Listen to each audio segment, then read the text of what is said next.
So in this video, I will create a group discussion board, meaning that we'll create one discussion board forum, and we will be able to manage that across 4 different groups that we've already created. Remember, if I go and click View Sets and Groups under Course Groups, which is part of that Details and Actions menu, I created 4 groups earlier, and there they are: Alpha, Bravo, Charlie, and Delta. Now I can get into looking at group membership by going to Edit if I want to, but I'm not going to mess with that. Just showing that we already have these groups created. I'm going to go to Discussions, and I already have a discussion board. It's not being managed with groups, but I'm going to create a second one. So I'm going to hit the plus in the upper right corner of this window, add discussion, and now I'm creating a discussion board just like I would any other. I'm going to add my prompt. I can come and hit the discussion settings button, which is that gear icon upper right corner, and I can give options about grading. I'll just go ahead and do that quickly.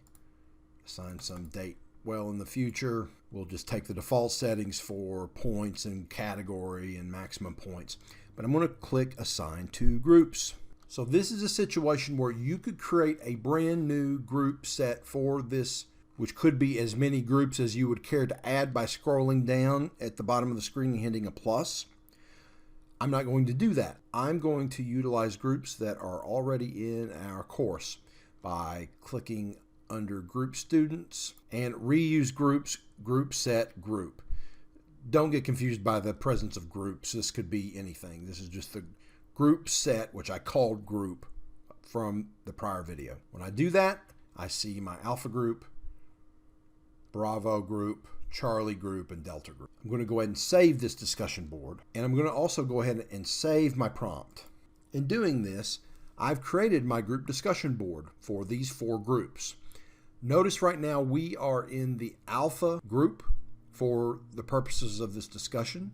So you could simply tell your facilitator, teaching assistant, or yourself that you're an Alpha, and right now if you looked at responses, you would be dealing with all of the members of the Alpha group. If we want to see the folks in Bravo, just hit that drop down button and go to Bravo. Notice that we don't have any replies at this time, so we don't have any discussions to grade or deal with right now. I'm going to get out of here and go into the grade book. There's currently nothing to grade, but I'm going to go to grid view anyway. And notice that this discussion board 2 called groups, that's my group discussion. If we just look in the grade center as is, you're going to see all 101 students.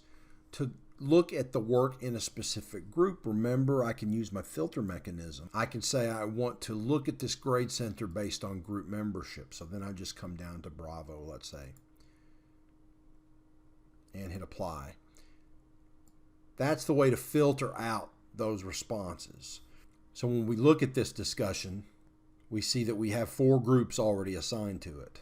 So it's basically just a fancy filter on a single discussion board entity. So that's how you utilize the group functionality in Blackboard Ultra to essentially put a filter on a discussion board.